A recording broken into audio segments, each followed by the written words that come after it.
Y del Hijo y del Espíritu Santo. Amén. María Santísima, que has tenido un lugar tan especial en mi vida, una vez más invoco tu compañía, tu presencia, que es bendición, que es presencia de Cristo. Tú visitaste el hogar de Isabel y lo llenaste de luz, lo llenaste de alegría, lo llenaste de amor. Llena también este tiempo nuestro. Llénalo con tu presencia y con el Evangelio que llevas en tus entrañas, en tus ojos, en tu sonrisa. Dios te salve María, llena eres de gracia, el Señor es contigo. Bendita tú eres entre todas las mujeres, y bendito es el fruto de tu vientre, Jesús. Santa María, Madre de Dios, ruega, Señora, por nosotros los pecadores, ahora y en la hora de nuestra muerte. Amén. Amén. En nombre del Padre, del Hijo, del Espíritu Santo. Amén. Bueno, tú Amén. preguntabas un poquito, preguntabas sobre la infancia. ¿Qué te puedo decir? Yo creo que los primeros que lo impactan a uno son los papás, ¿no? Es la familia. Y tengo muchos recuerdos muy bellos sobre familia. Una familia católica, una familia donde conocimos, donde respiramos el amor entre papá y mamá, entre los esposos, y también el amor hacia nosotros. Y yo quiero destacar esto porque el Evangelio solo se vuelve creíble donde hay amor. El amor es la firma de autenticidad del Evangelio. Y en ese sentido, el sentirse uno amado y el ver amor en la familia marca una gran diferencia. Ese fue el caso, gracias a Dios, ese fue el caso nuestro. Yo soy el tercero de 4 hijos, fuimos 4 varones y, y en ese tiempo de infancia, pues realmente las cosas transcurrieron, podríamos decir, con mucha naturalidad, con mucha normalidad. Uno de esos niños que va del colegio a la casa, de la casa al colegio. Hay una palabra que se utiliza desde hace unos años y que creo que me describe, el niño nerd. O sea, me gustaba el estudio, realmente me gustaba. No había que forzarme para eso. Y en ese servicio constante que es la paternidad, pues se vivieron muchos valores, ¿no? Aprender cosas tan sencillas como aquello que nos decía mi papá, esas frases que uno empieza a recordar cuando ya uno es mayor, ¿no? Decía él, en esta casa las rabias son corticas, decía él. Esa frase yo la oí cuando era un niño muy pequeño. Mis papás dicen que yo era más bien como de mal genio, como temperamental cuando era pequeñito. Seguro me queda de eso. Y entonces, eh, una de las frases que mi papá nos decía a nosotros todos era esa: en esta casa las rabias son corticas.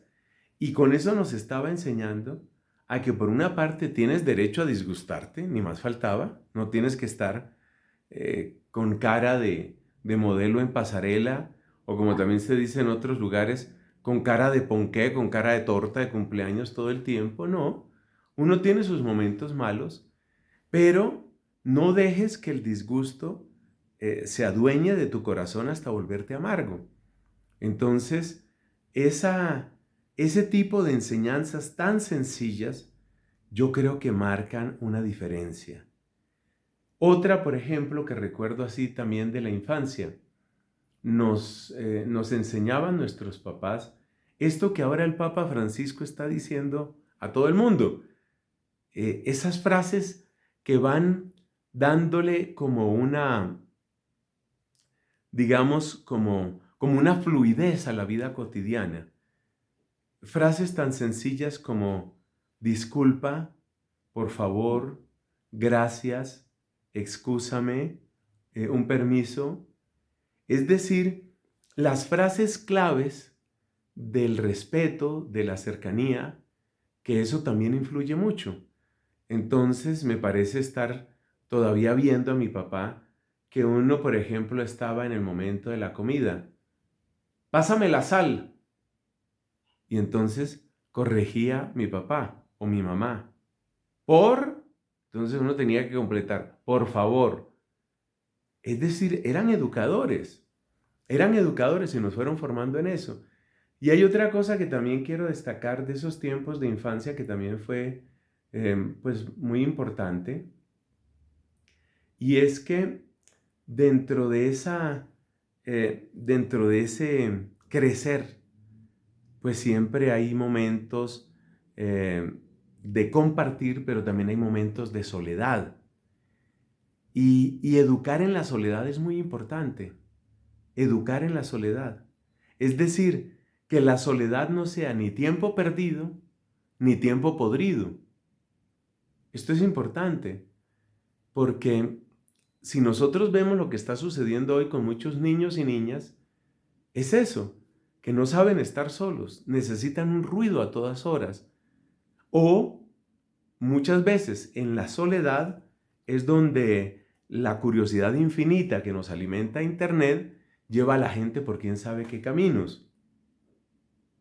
Nuestros papás siempre quisieron afianzar en nosotros el tema, por ejemplo, de la lectura.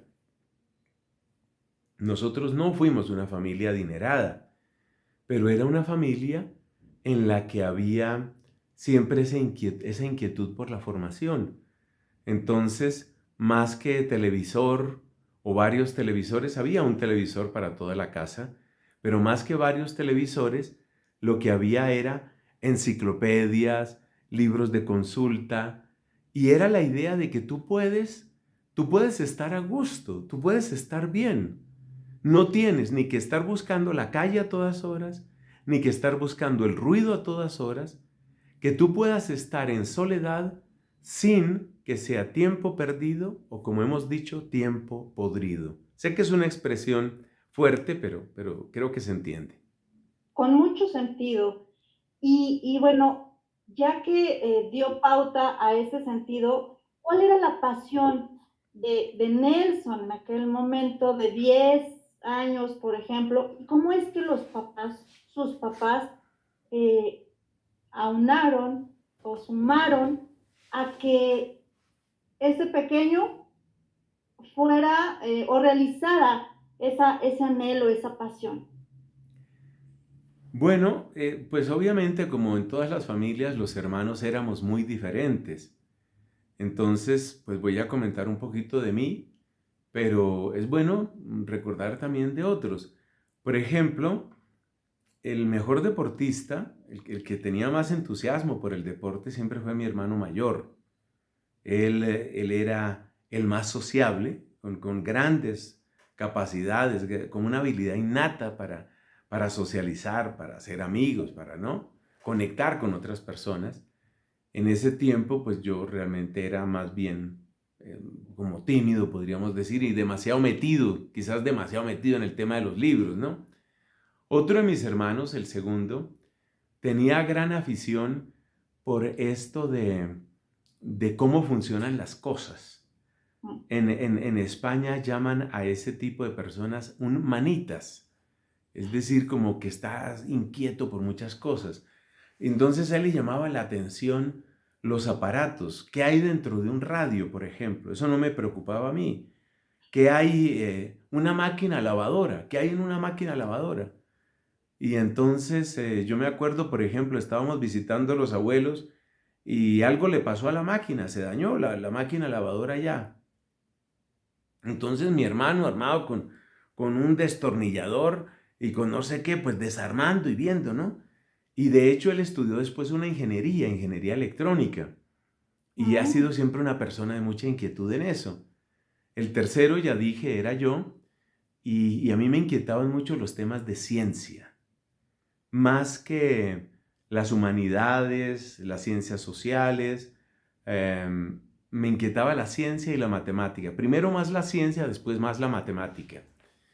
Yo me acuerdo, por ejemplo, en mi infancia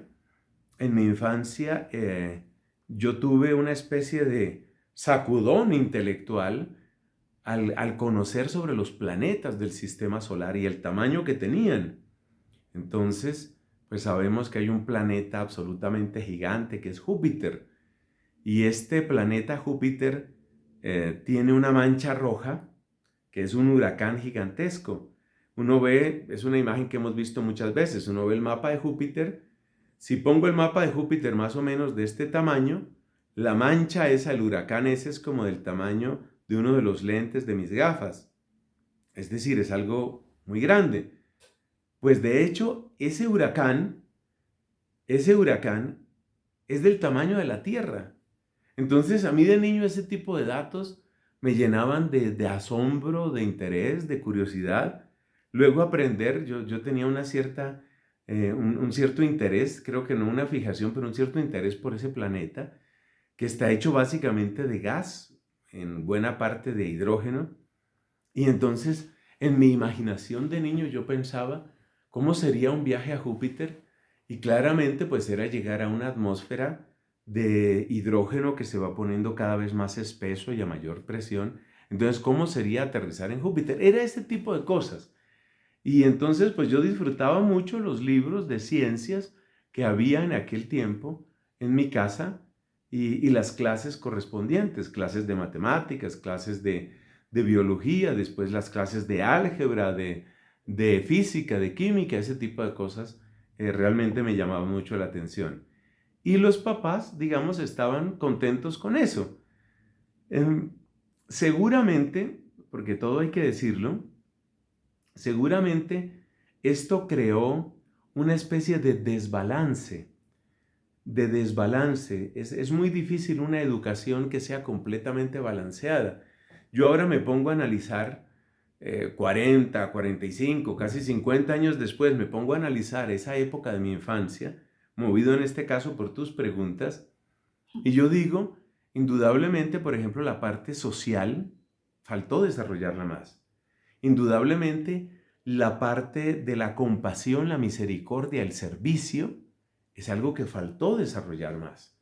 Fueron cosas que hubo que ir aprendiendo después en el camino, pero, pero digamos que yo pienso que esa es la vida de todo ser humano, ¿no? Nadie nace completo, sino que vamos aprendiendo unas cosas y siempre aprendemos primero algo y después otra cosa. Y yo creo que por eso Dios ha dispuesto que tengamos una vida pues de cierta extensión para que también pues nos vayamos completando, como se dice, ¿no? Sí, ¿no? Claro. Y ahora que dice que había ahí desbalances, me sorprende. Fray Nelson se me hace una persona muy humana, muy sociable, bueno, con gran carisma. Por supuesto es obra de Dios, por supuesto con la voluntad, esfuerzo de uno. Y bueno, a ver, aquí ya nada más es pura curiosidad, Ok. pero a ver, cuéntenos cuál fue su mayor travesura. Travesuras. Pues yo me pongo a veces a oír a mis hermanos y repito, yo era como demasiado nerd, como demasiado pegado así al tema de los estudios. Sí, así como recordar una travesura especial, pues no sé, quizás en la conversación luego me acuerdo de algo, pero no quisiera gastar minutos preciosos en eso. Digamos que cosas así muy chistosas no, pero yo quiero que la gente que nos escuche o las personas que después vayan a ver esto, pues tengan una idea justa. Eh, yo no considero, yo no considero que fuera, digamos, un niño terrible, pero sí creo que es muy fácil cuando uno está como tan pegado a sus intereses, en ese caso mis intereses eran los del estudio, es muy fácil caer como en una especie de egoísmo, como algo así, ¿no? O sea, no es algo bonito, ¿no? No es algo bonito. Y por eso, cuando uno examina la vida, uno realmente solo tiene palabras de agradecimiento, porque es maravilloso ver cómo Dios nos toma incompletos como somos y nos va completando, ¿no? Nos va mejorando, sí. Fray Nelson tiene debilidades, defectos. Sí, claro, claro. Por ejemplo, eso que he mencionado, claro que sí. Claro que sí. Mis papás dicen que yo era muy impaciente, e incluso así como de dicen mal genio, ¿no? No sé si mal carácter. Está este tema del egoísmo en el que uno fácilmente cae. Los buenos resultados académicos fácilmente lo llevan a uno a una cierta vanidad, a una cierta arrogancia. Entonces sí, claro, indudablemente. Y no solo en aquella época, sino yo pienso que cada uno de nosotros, pues le toca, como dice la amiga de Siena, Santa Catalina, le toca trabajar en la propia viña, ¿no? Nos toca seguir trabajando. Y tal vez lo más hermoso es que cuando llegue el día final, Dios nos encuentre trabajando. Seguimos trabajando en la viña, ¿no? Tanto en la viña propia, es decir, en mejorar nuestro corazón y nuestra vida, como también en la viña del Señor, ¿no? Yo creo que es importante. Muy bien, Fray Nelson, pues esto ha sido un preámbulo para realmente escuchar una prédica suya, una charla que también nos va a hacer a los papás del día de hoy. ¿Por qué? Hoy en día hay generaciones completas en donde los niños no saben qué es el esfuerzo, en donde los papás lamentablemente hemos caído en el error de pensar que el hacerlos felices es no tocarlos, no hacerlos sufrir o que no experimenten el sufrimiento, el proveerles de todo, incluso de cosas innecesarias, superfluas, o bien, ¿por qué no decirlo? También está la otra parte en papás que fuimos educados tan rígidamente, incluso con violencia física, Ujú. que no sabemos educar de otra manera. Por lo tanto, pues son extremos. Ahora hay generaciones llamadas de cristal, ¿no? En donde emocionalmente los niños son débiles o jóvenes ya, Mm. o sumamente neuróticos. Sí, sí, sí. Esta parte, Fray Nelson, ¿qué nos puede decir a los padres de hoy? Que usted ha tenido una experiencia, pues, magnífica en casa, pero no todos hemos sido así educados. ¿Qué nos puede hablar sobre esta educación y formación para los hijos de hoy? Sí, me gustaría centrarme como en unos 5 puntos. Te doy toda la autorización de que me interrumpas. Tal vez la palabra charla queda un poquito grande, un poquito formal para lo que yo quisiera compartir. Es más como una especie de conversación. Me gusta como tú conduces este encuentro. Entonces, con toda confianza, si quieres que se amplíe un punto o algo así, con toda confianza, yo creo que la gente lo va a agradecer. Bueno, Gracias. entonces empecemos. Unos 5 punticos que quisiera compartir. El primer punto, que yo creo que es el más importante y en el que nunca insistiremos bastante, es el punto del amor. El principio de toda educación es el amor. Y no debemos dar por descontado el amor. Para muchos, sobre todo papás, también mamás, el niño fue algo, o mejor dicho, alguien, ¿no? Alguien que llegó. Pero tenemos que ser sinceros y la verdad es que muchos niños llegan sin ser deseados y sin ser amados. Y ahí es donde empieza el problema de la autoridad paterna. Porque cuando un niño no ha sido deseado, cuando un niño no ha sido amado desde antes de nacer, eso significa que ese niño llega como un problema, como una carga. Y yo hago esta pregunta: ¿cómo tratamos a los problemas?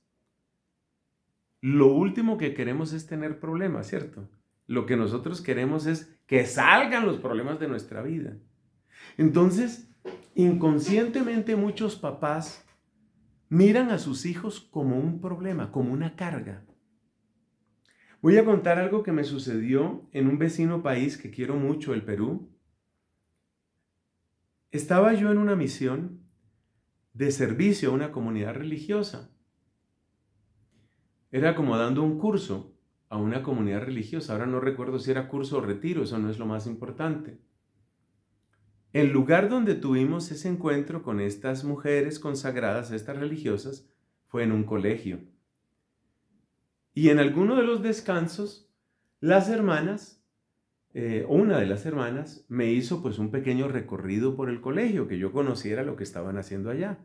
Magníficas instalaciones de mis queridas hermanas. Ellas son también dominicas como yo. Bueno, compartíamos en una conversación y en ese recorrido. Y ella me hablaba de todas las actividades extracurriculares que ofrece el colegio. Por supuesto, el colegio tiene que tener sus servicios propios de lo que uno ha estudiado toda la vida, que matemáticas, sociales, geografía, español. Pero se agregaban muchas cosas, actividades extracurriculares. Por decir algo, gimnasia, natación, guitarra, voleibol, una cantidad de deportes y de actividades, que música, que coros. Y llegó el momento en el que yo me sentí así un poco impactado y le dije, ¿todo eso hacen aquí en el colegio? Y me dijo, sí, y los papás nos piden más. Y entonces yo me le quedé mirando como esperando una explicación de esa frase. Y ella me dijo con mucha honestidad y con mucho realismo, me dijo lo siguiente: la verdad es que los papás quisieran que los niños se quedaran aquí el mayor tiempo posible. Felicitaciones para ese colegio. No tengo la menor duda del alto nivel académico y de la calidad de todo lo que ofrecen a los niños. Eso está muy bien. Pero hay algo triste que yo creo que ya tú lo has percibido. Y eso triste es que detrás de esa multitud de actividades extracurriculares, en el fondo hay un cierto deseo de no tener que ocuparse de los niños mucho tiempo. Mi papá murió hace un año. Murió por COVID y murió hace un año. Tengo pues muchos recuerdos muy frescos de él. Murió de 88 años de edad. En su vida larga, se puede decir una vida larga, pues él muchas veces hacía un balance de lo que había sido pues ese camino de tantos años. Y él decía que una de las cosas que él más le agradecía a Dios es que él se sentía a gusto en su casa, con su esposa, con sus hijos. Yo nunca sentí que mi papá tuviera que decir, ay, otro domingo con estos muchachos. No. Para él, como se dice popularmente, para él ese era un programa. Eso era programa. ¿Por qué? Porque había amor. Entonces el primer gran principio es ese. Examinémonos en el amor. Que por favor los papás se examinen en el amor. Sobre todo porque el corazón humano tiene una antenita que detecta amor. Y cuando un niño, me refiero por supuesto a niños y niñas, cuando un niño detecta que no es amado, que es una carga, que es un problema, el niño, por supuesto, que le queda grabada esa impresión. Y esa impresión se traduce después en una cantidad de males terribles, de los cuales los menos graves son aquellos comportamientos en los que los niños están llamando la atención. ¿Cuánto de la violencia, cuánto de las actitudes extrañas, exóticas, o a veces de autolesión de los niños son formas de llamar la atención. Cada vez que oigo, y lo oigo con más frecuencia, cada vez que oigo niños que se están haciendo cortadas, niñas que llevan 2, 3 intentos de suicidio, niños o niñas que se rapan la cabeza o se la pintan de colores o se alargan las orejas o se abren huecos.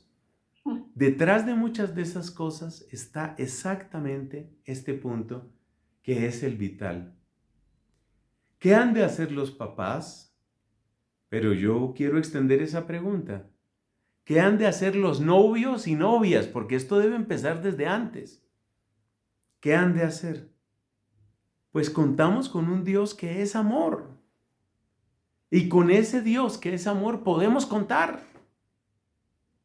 Por consiguiente, hay que pedirle mucha sanación al Señor, mucha. Que Dios nos sane interiormente de muchas cosas, muchas. Y que nos conceda amor. Yo también lo necesito. Porque también la gente detecta cuando el sacerdote no tiene amor, también lo detecta. El sacerdote que está celebrando la misa porque le toca celebrar la misa, porque fue la misa que le pusieron, porque tiene que ganarse un estipendio. Eso también se nota. Pues así como tú lo notas en el sacerdote, así tus hijos lo notan en ti. Entonces esa es la primera recomendación. Necesitamos sanarnos profundamente en el amor. Y necesitamos que ese amor se pueda expresar. Eso ha cambiado y creo que en cierto sentido ha cambiado para mejor. Pero hace unos años había una cierta idea, hace unos años pueden ser especialmente 40, 50 y de ahí para atrás. Había un poco la idea de que expresar sentimientos era algo así como feminizarse, como volverse poco masculino. Y por eso muchos, pero muchos varones tomaron la pésima costumbre de reprimir sus sentimientos. Papás que no abrazan, papás que nunca dicen un te quiero, papás que no se les ocurre invitar a su hijo, a su hija, a algo. Una chica me decía, tuve que cumplir 18 años para que a mi papá se le ocurriera invitarme a un helado. Simplemente a eso. No son cosas que requieren ni demasiado dinero ni demasiado tiempo. Entonces, no sé si estoy demasiado tierno hoy, pero mi segunda recomendación es que no solo ames, sino que expreses el amor. Que expreses el amor. Y el amor hay que expresarlo con abrazos, hay que expresarlo con palabras. A mí me impactó mucho de mi madre, ella también ya falleció hace más tiempo, va a cumplir 12 años de fallecida, Dios la tenga en su gloria. Me llamó la atención de mi mamá que ella venía de un hogar y en concreto venía del ejemplo que le había dado pues su papá, mi abuelito. Mi abuelo materno era un hombre con muchas cualidades, pero no era un hombre expresivo, en absoluto. En absoluto. Y mi mamá, que uno tiende a pensar que las mujeres son un poco más expresivas, y en general lo son, mi mamá no era muy expresiva. Ella no se oponía, ni se negaba, ni se distanciaba. Si uno quería darle un abrazo o alguna muestra de cariño. No es que fuera insensible, pero le salía poco. Y me llamó mucho la atención en el final, en los años finales de la vida de mi madre, me llamó la atención cómo ella aprendió, esto es muy bonito, aprendió a ser expresiva y a decirnos ese te quiero y a tomar la iniciativa para expresar el cariño. Esto es muy importante. El hijo, la hija que encuentra amor en el hogar es un hijo, una hija que ya tiene una maravillosa brújula para ubicar dónde está el auténtico amor en las relaciones de amistad, de noviazgo o de matrimonio o de lo que venga. Porque hay muchas vocaciones en esta tierra. Y aquí quiero destacar sobre todo la relación padre-hija. Porque evidentemente en el plan de Dios, la mujer es el corazón del hogar. Dios le encargó a la mujer el ser ministra de la vida, lo hemos predicado muchas veces. Y por eso, el corazón de la mujer necesita especial salud, especial protección, especial vitalidad y belleza. Y esto se cuida ¿en qué? Pues en la infancia de las niñas, sobre todo, y en la adolescencia de las niñas. Entonces, ¿a qué me refiero? ¿Por qué la importancia? ¿Por qué la tremenda importancia que tiene esta relación padre-hija? Porque lo describo siempre de esta manera. Porque la hija que recibe del papá amor, que es un amor sin deseo, el papá no desea a la hija, pero sí la ama. Lamentablemente hay algunos casos anormales en que se pueden presentar desórdenes y todo. Pero aquí estamos hablando de la inmensa mayoría de los hogares. El papá ama a la hija, pero no la desea. Entonces la hija recibe amor sin deseo. Cuando una mujer ha recibido mucho amor sin deseo, tiene una capacidad impresionante para luego ubicar, para darse cuenta cuando le llegue deseo sin amor, que es lo que lamentablemente más le ofrece el mundo. Entonces, esa es la tremenda importancia que tiene la expresividad afectiva de los padres, de ambos, y hacia los hijos y las hijas. Pero, muy especialmente, estoy subrayando una relación, la relación padre-hija. Porque esa relación le va a dar unos criterios de referencia a esa mujer que van a ser vitales para la salud de ella, para la salud de la familia que forme y para la salud de la sociedad. Entonces llevamos 2 de los 5 puntos. Primero, que tenemos que sanarnos en el amor y hay que amar a los hijos. Lo demás se nota que es forzado, se nota que no funciona. Segundo, hay que expresar ese amor. Primero tenerlo, luego expresarlo. Voy con el tercer punto. Tercer punto fundamental. Enseñemos a la vez deberes y derechos. Derechos y deberes. Cuando en la formación, que era un error que se cometía tal vez hace unas décadas, y no en todas partes, pero en algunos hogares ciertamente pasaba, cuando en la formación solamente se acentúa el tema del deber y usted tiene que, de inmediato suceden 2 cosas desastrosas, que para lograr esos resultados muy fácilmente se llega a la amenaza, a la violencia verbal o a la violencia física.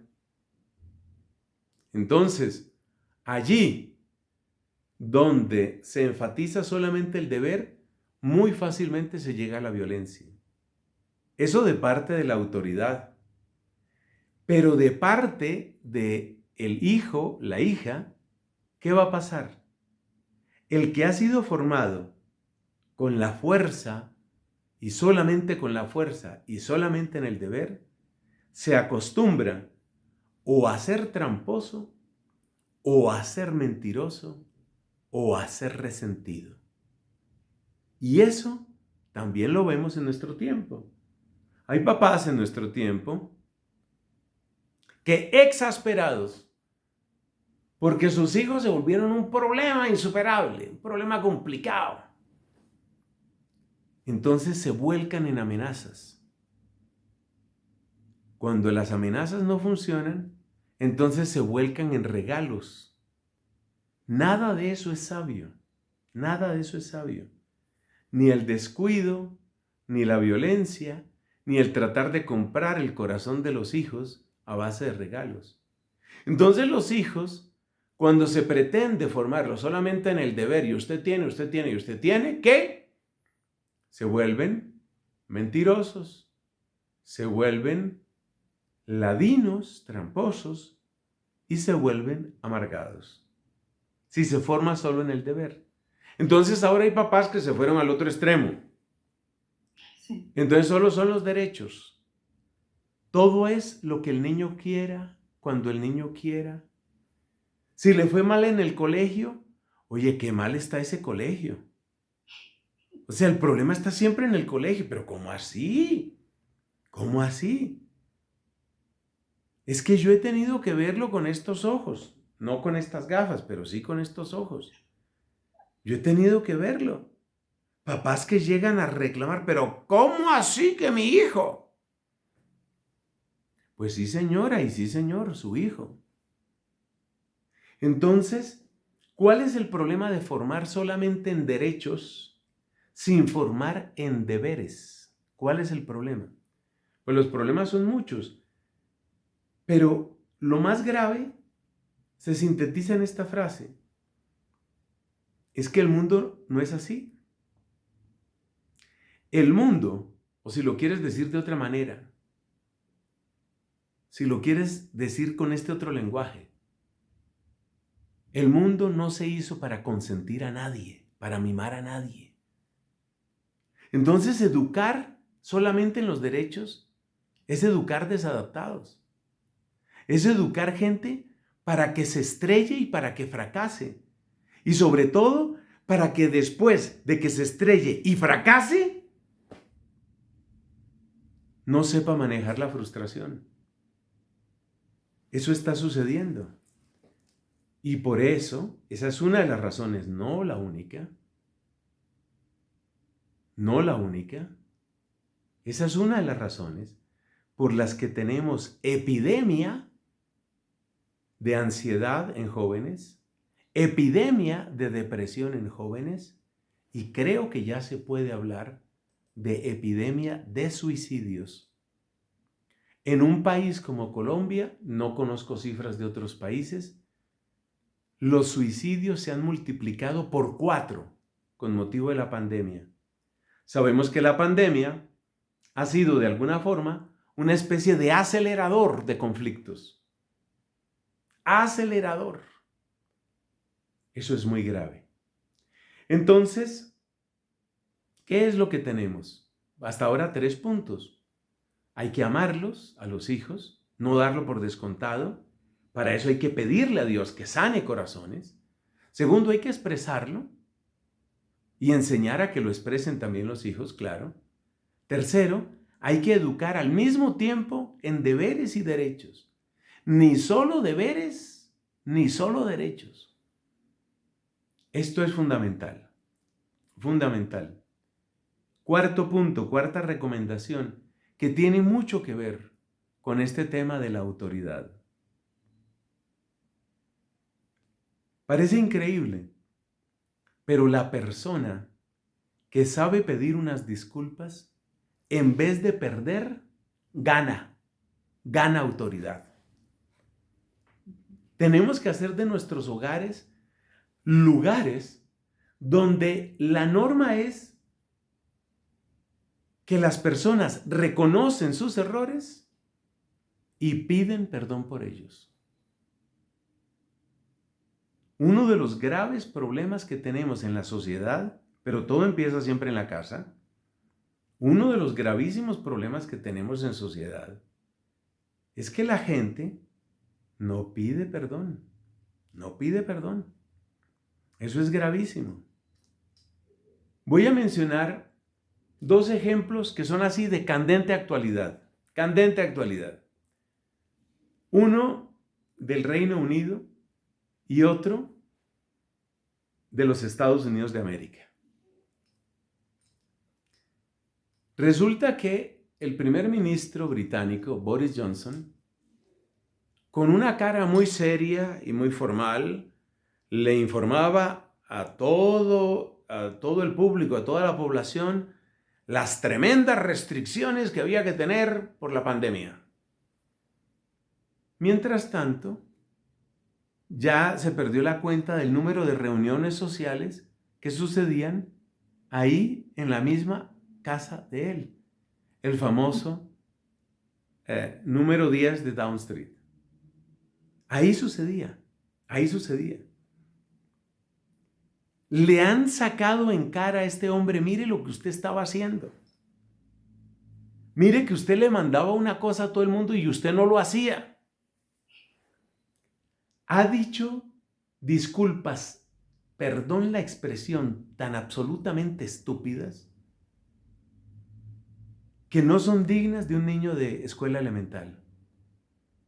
Por ejemplo, le organizaron una fiesta con motivo de su cumpleaños.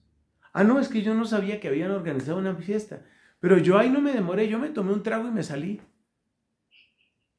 Es decir, ¿de dónde viene eso? De la incapacidad de decir, realmente me equivoqué. Eso se aprende en la casa. Ahora voy a referirme a uno de los medios de comunicación que es prácticamente un emblema en el mundo entero. Estoy hablando del New York Times. El New York Times, me parece que fue en el año 2017, publicó una serie de acusaciones contra Sarah Palin, la candidata, ella fue candidata a la vicepresidencia de Estados Unidos, una serie de acusaciones que vinculaban a esta señora con unas muertes en Arizona. Ella aparecía vinculada como si ella fuera cómplice o como si hubiera condonado esas muertes. Todo era absolutamente falso, absolutamente falso. ¿Qué dice el periódico? Estamos hablando del New York Times, que es un emblema del periodismo mundial. ¿Qué dice? Hemos cometido un error sin mala fe. No ha habido hasta este momento, hasta esta fecha y hora, no ha habido una palabra para decir, señora, discúlpenos. La hemos acusado a usted de algo que usted nunca cometió. No hay una palabra para ella. Solamente dicen con arrogancia, hemos cometido un error involuntario. Entre otras cosas, casi nada el error, ¿no? Casi nada. Relacionarte a ti con 6 muertes en Arizona, casi nada, pues. Entonces, necesitamos que nuestros hogares sean lugares donde las personas asumen responsabilidades, piden de corazón y de verdad las excusas, las disculpas, el perdón y se enmiendan. Si eso lo logramos, es impresionante. Pero eso se logra fundamentalmente con el ejemplo. Y por eso la autoridad paterna crece con el ejemplo. Crece con el ejemplo. Eso es muy hermoso. Los hijos, ¿cómo te digo esto? Los hijos no son tontos. Los hijos se dan cuenta que las palabras se fueron de más. Los hijos se dan cuenta de eso. Que hubo un insulto, que hubo una palabra de descalificación. Los hijos se dan cuenta de eso. Entonces, si ellos se dieron cuenta que ofendiste a tu esposa, que ahora se den cuenta que tienes la hombría de decir, y si la ofensa fue en público, que las disculpas sean en público, algo como esto, amor, discúlpame por lo que te dije la otra vez, se me fueron las luces, me equivoqué, perdóname. Eso es formativo. Y me sostengo en lo que dije hace unos minutos. En vez de disminuir autoridad, esto la aumenta. Mi papá es un auténtico varón.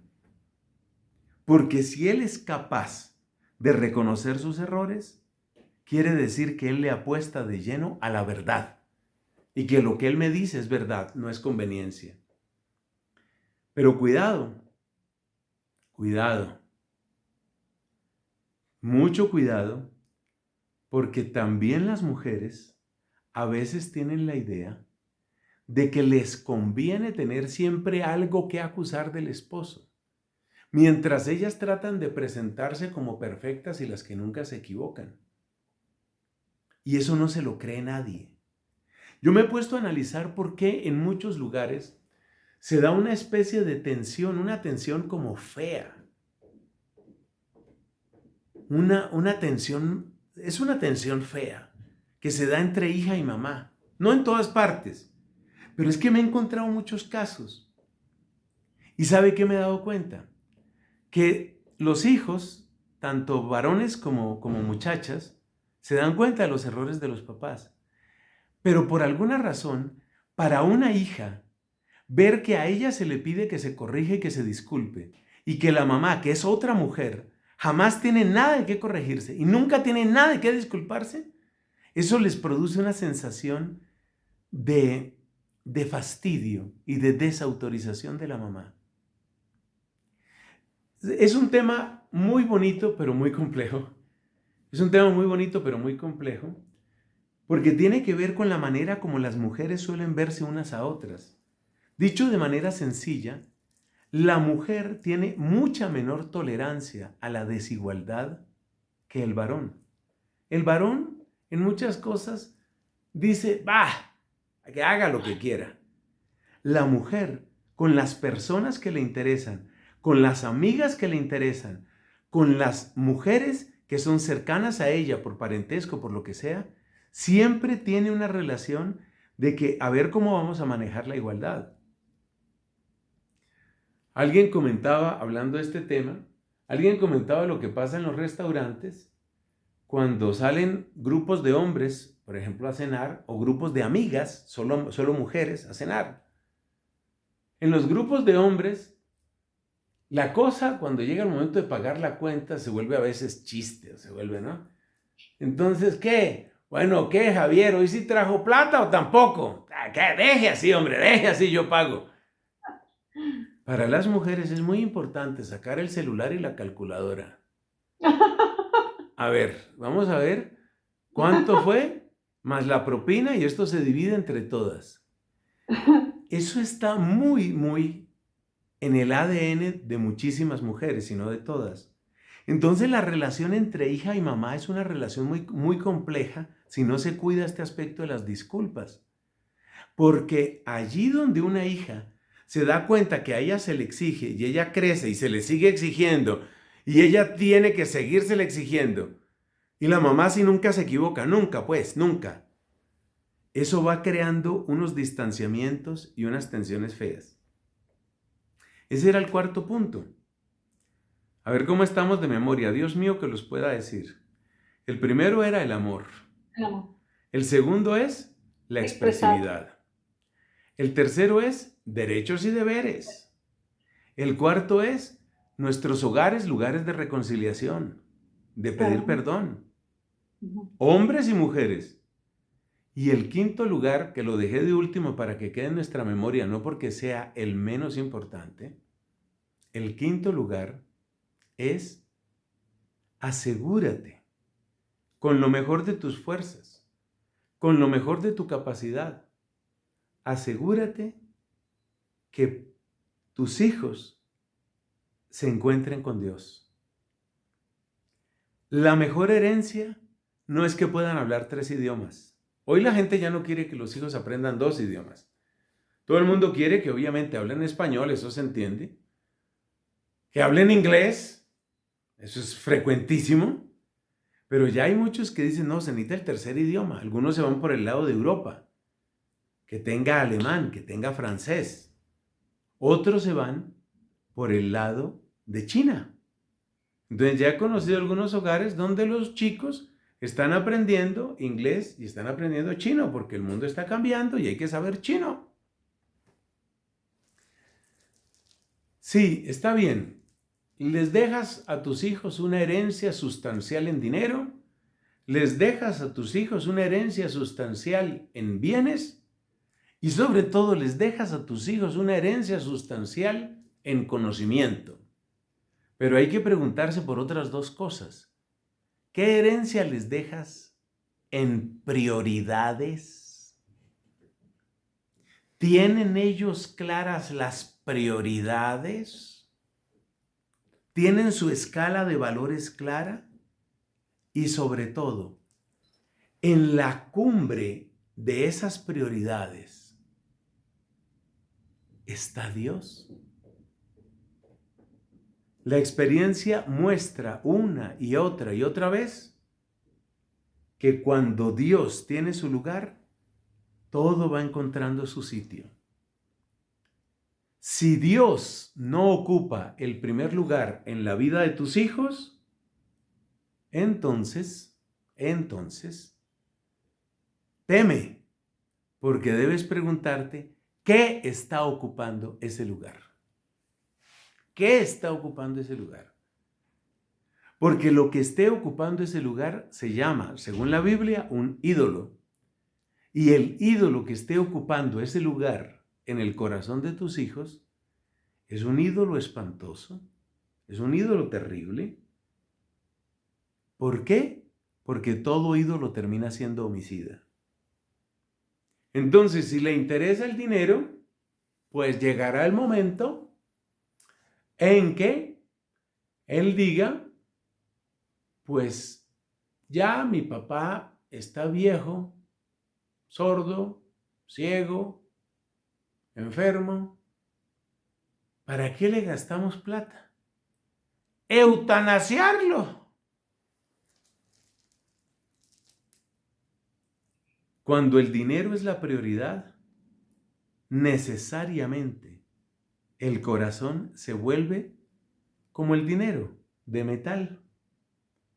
Y creo que a nadie le gusta recibir el abrazo de un metal. Los metales no abrazan. Entonces, en tono positivo, que la mejor herencia que le dejes a tus hijos sea una viva unión con Dios. Esa unión con Dios es irreemplazable. Y esas son mis sugerencias para esta labor tan bella, pero tan exigente, pero siempre tan necesaria de ser papás y mamás. Y me gusta siempre terminar cuando comparto una reflexión.